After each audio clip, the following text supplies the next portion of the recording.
Hi all, let's have a look at the very exciting game in round 3 between Maxime Vachier-Lagrave, MVL, and Levon Aronian. So Maxime Vachier-Lagrave kicked off with knight f3, the resi opening, d5, and now we have g3. So fianchettoing the bishop, quite a modest start, not much theory here. d4, now c6, a sensible setup from black. White castles, knight f6, and now usually white plays c4, which steers into what seems to be more familiar territory, but here white played knight bd2, so keeping it not as theoretical. Very quiet start from white. Black castled, and now we see c4. WhiteElo suggests this is a small advantage for white here. The bishop can actually, it seems, move here even to f5. It actually goes to e6. I find this is quite curious. Black is really trying to win this c pawn, and I don't know. This is a constant controversy in Catalans, etc. How white can sometimes sacrifice the c pawn for compensation. You know, the balance between material quality and time. But it really looks, you know, a bit of a materialistic move, you know, just going for the c pawn. If it went to f5, that's actually the top move played in this particular position, it seems. Bishop f5. So like this has been seen before quite a few times on a number of games, this kind of position. And here the bishop's more in a defensive role. So that's been seen before. So anyway, we see this bishop e6, quite unusual. And now white plays b3. And now Levon plays knight e4. Okay, so with knight e4, knight takes d2 could be annoying with pressure on d4. White supports the d4 pawn. And black now plays knight takes d2. So here we see that if knight takes d2, this might be quite unpleasant for white. Not with d takes, because then knight takes actually supports the d4 pawn. But actually with this pin here, with c5, this could be, with knight c6 to follow, black could be extremely comfortable potentially in this position. Although taking here e4 might seem attractive, this is okay still for black. It's about equal. So anyway, in this position, after knight takes d2, queen takes d2 was played, offering that c4 pawn. So is this sound or not? This is very interesting. Why is c4 being offered here? Well, should black actually take it? Black could carry on in a solid manner, not trying to win material with bishop f5 or knight a6, just getting on with things. Here, for example, okay, white's got a small edge though still. It seems a solid enough position for white, and even, you know, maybe a small edge, some pressure on that d file later to look forward to. Okay, so a curious decision though. D takes c4, and now we see knight g5. So this looks to be threatening to wreck black's pawn structure. Should the bishop really move now, or has damage already been done? He's started quite materialistic routes here. Well, actually he carries on winning material, so Levon is a pawn up,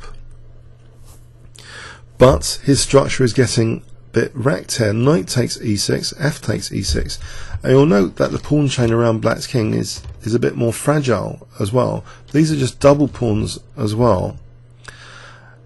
So white can actually take this pawn, but instead chooses a different move.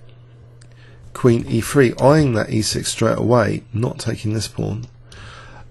If black, say, protects with queen, let's say queen d6, queen takes b3 is actually a little bit better. The queen is more active there, viewing b7 e6. So maybe black doesn't want this particularly. So here, you know, this looks like a very strong move instead of A takes B, a very viable alternative. Also, maybe Queen B4 is interesting, but Levon carried on taking another pawn. So he takes this pawn. At this moment, he's 2 pawns up. White takes on E6, 1 pawn up, takes on A2. Sorry, he was 3 pawns up, then 2, then now he's just 1 pawn up. Black is 1 pawn up here, losing track. So Black's a pawn up. Now, is there sufficient compensation? A fascinating position here. What compensation exists for White? Well, there are 3 pawn islands here. White has one actually very compact island. There's pressure on the queen side. There's potentially passed pawns though in the endgame. Let's say Black plays knight a6. Is that punishable? It seems, you know, bishop takes c6. There's knight b4. That doesn't work out very well. But actually here, maybe d5 instead. Just looking at that bishop on g7. This is very dangerous for Black. If knight b4, we can just take here and play queen b2 check, picking up the knight. So d5 looks dangerous. If c takes, then here bishop takes, and there's fierce pressure on both the king side and the queen side. This position starts to look very uncomfortable for Black. These pawns are not really going anywhere too quickly. For example, like this, we have bishop takes b7, and White can start regaining material with still huge pressure on the cards. Things like the check or taking on a7. So very interesting position, this position here.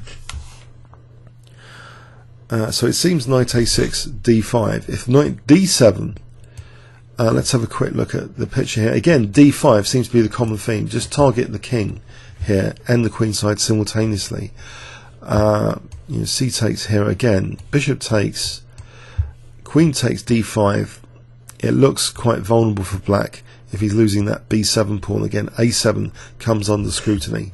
This bishop's very nice on the diagonal, probably better than that knight. It looks better than the knight. So a very interesting position here. Levon tries rook f5.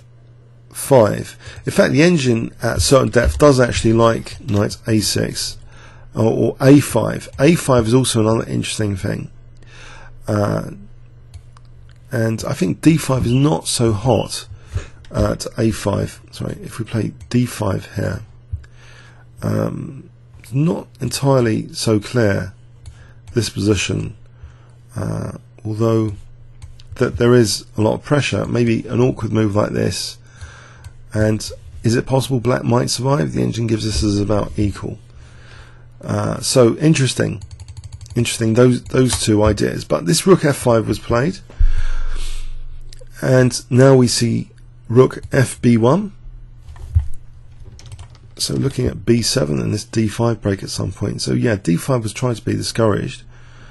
Now, a very interesting, odd looking move as far as I can tell. I think this is slightly weird chess.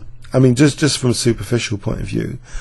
You'd think getting the knight out might be a priority, like knight a6. It might actually threaten the blockade, for example, one day, or knight b4 to d5. But again, here, if this was played, d5 seems unpleasant for Black. For example, here, either taking or even stronger might even be g4 here, but taking, just a natural move like this. Rook takes b7 might actually be quite strong now. Any knight before, there's a check, knight c5, there's rook b5, there's pressure on Black. It seems, you know, White's getting back material through sheer power of his pieces here. After, say, check, pressure can be exerted like this, rook a to a5, and it looks as though d5 is going to be dropping off soon. Mind you, okay, a bit tricky, but in this position we can see there's a lot of pressure on Black. maybe d5 can be taken here, or there's other stuff. So very interesting in this position that the move Queen B6 was played. Is this some sort of teasing on the chessboard for gaining tempos? Odd. I just find it a little bit on the odd side. What is the actual idea? If bishop c3, for example, I think the idea is actually rook b5. That's the sneaky idea. But even here, I think white's got some interesting play after e3. So the queen is not entirely exposed, but white actually adopts a different plan. He plays e4. So he's going to get a supported d5 in this position. If rook b5, then bishop f1, that's another idea. This diagonal can victimize that rook and actually still embarrass that queen. Here, bishop c3. So we're going to be embarrassing the queen at the end of this, gaining a tempo. Is that important necessarily? Well, it might be. There's a kind of double attack feature of this position for d5, for b7, for g7 to be attacked here. So either taking on b7 here or d5. These look like strong moves for white, strong position. So interesting. e4, rook f8, and now bishop c3, kicking the queen. Levon seems to be in a materialistic and teasing mode in this game. It's odd, but what does white concretely do in this position? Well, he targets two parts of the board simultaneously with queen b2. Looking at d5, he's immediately targeting b7. That's dealt with here with b6, but now d5. So the king looks a bit fragile. Takes, and this is losing still at queenside pawn now. The advantage has shifted with this massively into white's favour. Let's just go back one moment for this huge evaluation shift. So a great move here, queen b2. I mean, also it seems such a strong position that even e5, for some reason, this looks just strong, blunting out bishop, queen b3. I think the c6 pawn remains an issue, but anyway, let's go with this. Queen b2, very strong move as well. The evaluation, yes, it's just going very bad for black here, it seems, after b6, d5. I think what's happened here is black's king safety is less, and he's losing a queenside pawn. Now, after e5, that huge pin on the queen is going to win a queenside pawn. Now here, white has just got a thumpingly good looking position. Black's pawns are not the best for future prospects here for queening. We see knight a6, check. What else apart from knight a6? The knight's kind of stuck, otherwise it wants to have some life here. It's kind of stuck in this position. There's all sorts of like checks and things. If knight d7, you can't use that pin. So losing another pawn. So black now, after being materialistic, and it's a story seen a lot in chess, ends up being material down here. White just had that fierce pressure.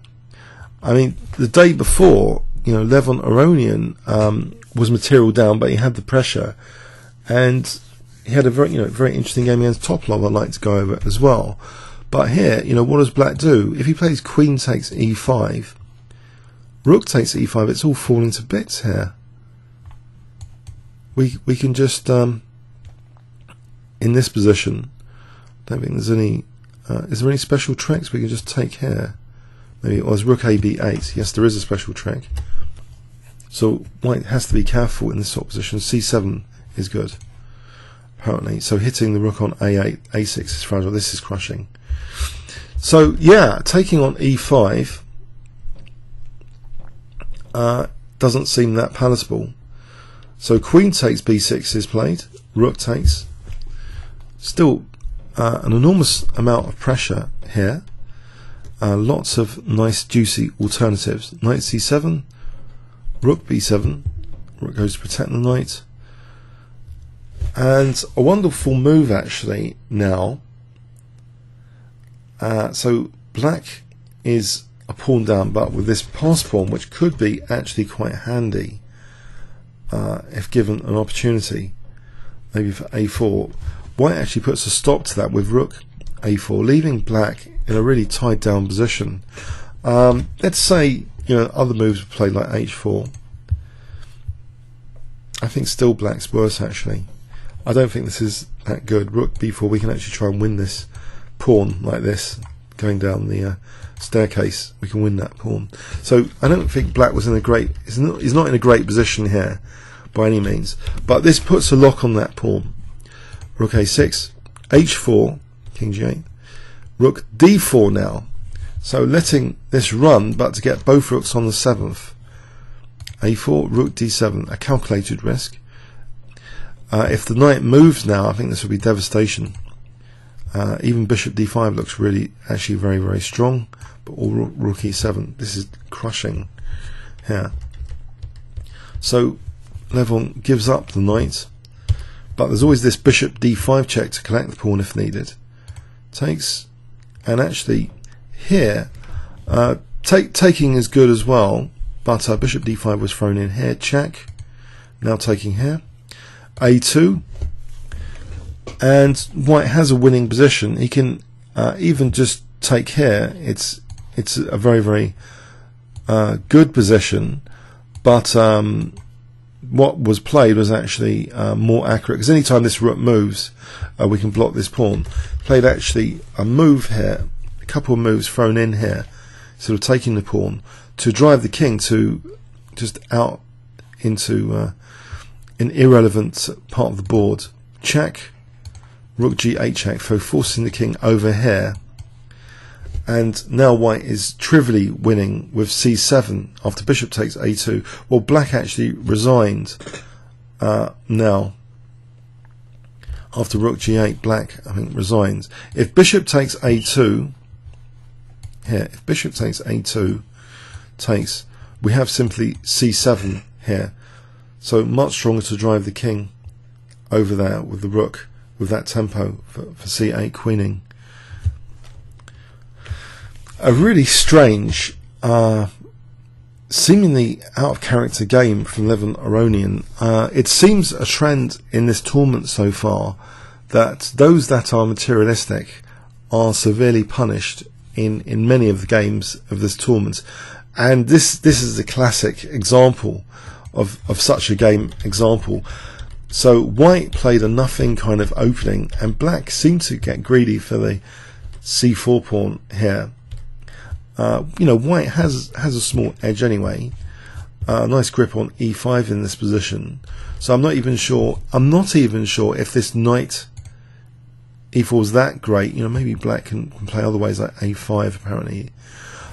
So white's got a nice grip on the position, but yeah, with the bishop on e6, this looks like a good idea. But what was shown in this game was quite good creativity on both sides of the board for white, really punishing this materialism to exert pressure on the queen side as well as the king side at the same time. Rook f8 was an interesting try, I mean, with this construction for rook b5, but it just doesn't seem to work very well when e4 and bishop f1 are happening. So here, yeah, it just looks like a teasing form of chess, but I guess, you know, black's already in a bad state here. It's difficult to suggest moves because there's always this d5 here now. So it just seems to land black in trouble in the variations with pressure on the queen side and the king side. So very interesting teasing move, but black's driven back, and c7's not an ideal place as it turns out pretty soon because of this nasty pin on that c-pawn celebrated here. So if c5 d6 winning an entire rook, so white's actually ending up a pawn up, and with his rooks now crashing to the 7th rank, an intermediate route to blockade the a pawn to gain a bit of time to get the rooks to the 7th instead of the normal, what you might consider rook d1 to d7. This route, a bit more prosaic. So, and then this getting both rooks on the 7th. With the king on g8 here is unfortunate for bishop d5 check, makes the a pawn less significant. So there's no real time, I think, for black to do anything. He's busted here. Could have resigned, I think, in this position. So he played on a bit. But this really is a very accurate way of playing it to drive the king to h6 here by force with the check here and rook g8 check. So c7 is absolutely just trivially winning here. Unless black wants to be a bishop down, that's not particularly good either. So yeah, a fascinating game. A lot of these games, I don't know if the players have been told to play entertainment chess as well, but it seems a lot of these games in this tournament are unusually entertaining. A delight to comment over. Wow. So I hope you're enjoying it as much as me. Comments or questions on YouTube. Thanks very much.